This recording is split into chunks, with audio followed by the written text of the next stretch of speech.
Hi students, welcome to online classes of Karan convent children's academy. आज से अपना एक नया chapter weather, climate and adaptation start होगा। इसमें 3 पार्ट हैं इस चैप्टर के, जिसमें पहले हम वेदर पढ़ेंगे, फिर क्लाइमेट और कैसे अलग अलग मौसम या अलग अलग क्लाइमेट में, अलग अलग वेदर में जो लिविंग थिंग है वो कैसे अपने आप को अडेप्ट कर पाते हैं, फिर उसके बारे में बात करेंगे। तो आज अपन स्टार्ट करेंगे वेदर से। देखिए, वेदर यानी कि मौसम। पर डे अलग अलग मौसम आपको देखने को मिल सकता है, यहाँ तक कि एक ही दिन में आपको अलग अलग टेम्परेचर देखने को मिल सकते हैं। फॉर एग्जांपल, जैसे गर्मी पड़ रही है और बहुत तेज़ बारिश चालू हो जाए कोई 1 आवर या 2 आवर के लिए, तो जो वेदर है वो अपने आप ही, जो टेम्परेचर है वो डाउन हो जाएगा। वेदर कैसा हो जाएगा? आपका कूल हो जाएगा, ठंडा हो जाएगा। तो वेदर में आपने कई बार न्यूज़पेपर में या फिर एक तरीके से न्यूज़ चैनल्स पे आपने देखा होगा, वेदर रिपोर्ट आती है जिसमें आपको कई सारी चीज़ों के बारे में बताते हैं, जैसे maximum and minimum temperature of 24 hours, maximum and minimum temperature of 24 hours, यानी कि 24 घंटे में कितना ज़्यादा, यानी कि हाईएस्ट कितना टेम्परेचर रहा है उसको कहेंगे मैक्सिमम टेम्परेचर, और कितना सबसे कम रहा है पूरे दिन में उसको कहेंगे मिनिमम टेम्परेचर। और इस मैक्सिमम और मिनिमम टेम्परेचर से ही ये कंक्लूड किया जाता है कि जो डे रहा है वो हॉट डे रहा है या फिर एक तरीके से कूल डे रहा है, ठंडा दिन रहा है।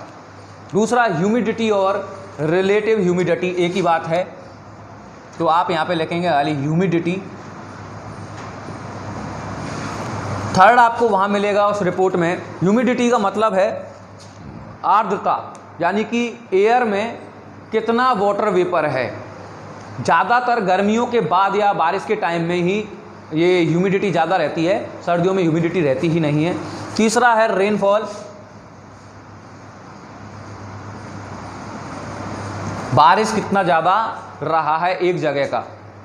तो इस तरीके से ये है एक वेदर रिपोर्ट, और इस वेदर रिपोर्ट को बना के हमारे सामने लेके आते हैं metrological department of India, meteorological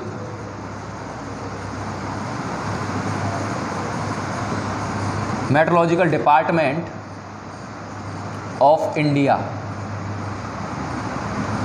इसका काम है मौसम पूर्वानुमान, या एक तरीके से आप कह सकते हैं वेदर रिपोर्ट का पहले से ही प्रेडिक्शन कि 3 दिन बाद बारिश आने की संभावनाएं हैं या तेज़ तूफान आने की संभावना, ये सारी चीज़ें मेट्रोलॉजिकल डिपार्टमेंट ऑफ इंडिया करता है, और यही इन चीज़ों के बारे में बताते हैं। और ये सब काम होते हैं अपने स्पेसशिप्स या फिर जो हमारे सैटेलाइट्स हैं। अब इनमें हम बात करेंगे एलिमेंट्स ऑफ वेदर की।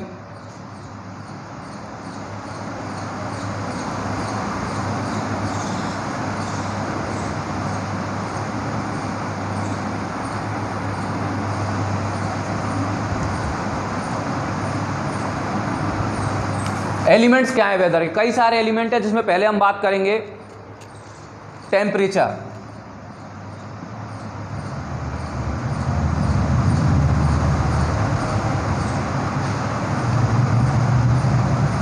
टेम्परेचर यानी तापमान। तो मेन एलिमेंट है वेदर का, क्या कह सकते हैं आप, वेदर का एक मेन एलिमेंट्स है।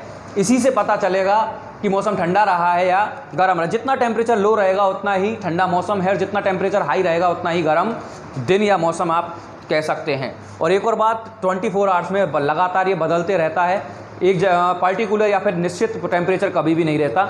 इसको मेज़र किया जाता है थर्मामीटर के द्वारा, और दिन का टेम्परेचर निकालने के लिए विशेष प्रकार के थर्मामीटर आते हैं, जिनको कहते हैं maximum minimum thermometer, maximum minimum thermometer. और ये जो मापते हैं, मेज़र करते हैं, वो मापते हैं डिग्री सेल्सियस में, कि इतना डिग्री टेम्परेचर रहा मैक्सिमम, और मिनिमम इतना डिग्री रहा।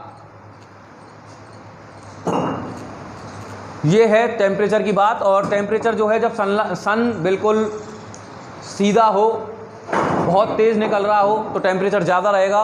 सन फ्लैट हो जाए या फिर थोड़ा दूर हो जाए अपने इस प्लेस से, जैसे कि सर्दियों में होता है, तो टेम्परेचर अपने आप ही डाउन हो जाएगा। यानी टेम्परेचर का डिपेंडेबल पूरा सन के ऊपर है, ठीक है। नेक्स्ट ह्यूमिडिटी, नंबर 2 है ह्यूमिडिटी।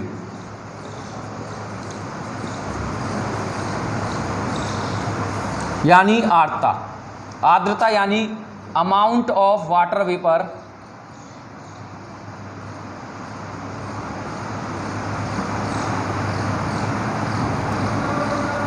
इन एयर में जितनी ज़्यादा अमाउंट होगी वाटर वेपर की उतनी ही ह्यूमिडिटी रहेगी। और ऐसा कब होगा? जब हॉट डे रहेगा, बहुत ज़्यादा गर्मी पड़ेगी। गर्मी कब ज़्यादा पड़ेगी? जब टेम्परेचर ज़्यादा होगा। टेम्परेचर कब ज़्यादा होगा? जब सन बिल्कुल साफ़ हो, सीधा निकल रहा हो। तो ये क्या है कि जितनी भी अपनी वाटर बॉडीज़ हैं उन पे बहुत तेज़ सनलाइट पड़ने से वेपर में कन्वर्ट होगा और ह्यूमिडिटी अपने आप ही बढ़ जाती है। और अगर बात करें तो वाटर को होल्ड करने, आप ये भी कह सकते हैं कि वाटर को होल्ड करने की जो कैपेसिटी है एयर की, वो क्या कहलाती है? ह्यूमिडिटी। और इसको रिलेटिव ह्यूमिडिटी भी कहा जाता है, रिलेटिव ह्यूमिडिटी भी कहा जाता है, ठीक है। और अगर हम बात करें तो एक हाइग्रोमीटर होता है। क्या होता है? हाइग्रोमीटर। और इस हाइग्रोमीटर से ह्यूमिडिटी को मेज़र किया जा सकता है। जितनी हाई ह्यूमिडिटी रहेगी, जितनी हाई ह्यूमिडिटी रहेगी उतने ही चांसेस हैं एक तो रेनफॉल के, प्लस उतने ही हॉट डे रहेगा उस दिन, हॉट एंड ह्यूमिड डे कहेंगे उसको। और हाई ह्यूमिडिटी का मतलब है एयर के अंदर वेपर उतनी ही ज़्यादा चांसेस हो जाते हैं। जब ह्यूमिडिटी बहुत ज़्यादा होती है तो स्वेटिंग भी बहुत ज़्यादा होती है, यानी पसीना बहुत ज़्यादा आता है और रेनफॉल के चांसेस पूरे रहते हैं। और जब रेनफॉल आ जाता है तो ह्यूमिडिटी को क्या है? मेंटेन कर दिया जाता है। तो ये बात है ह्यूमिडिटी की कि एयर के अंदर वाटर वेपर की जो अमाउंट है उसी को आप ह्यूमिडिटी का नाम दे सकते हैं। नेक्स्ट हम बात करेंगे प्रेसिपिटेशन के बारे में और विंड के बारे में, जिनकी बात करेंगे हम कल। आज के लिए इतना ही। Thank you very much.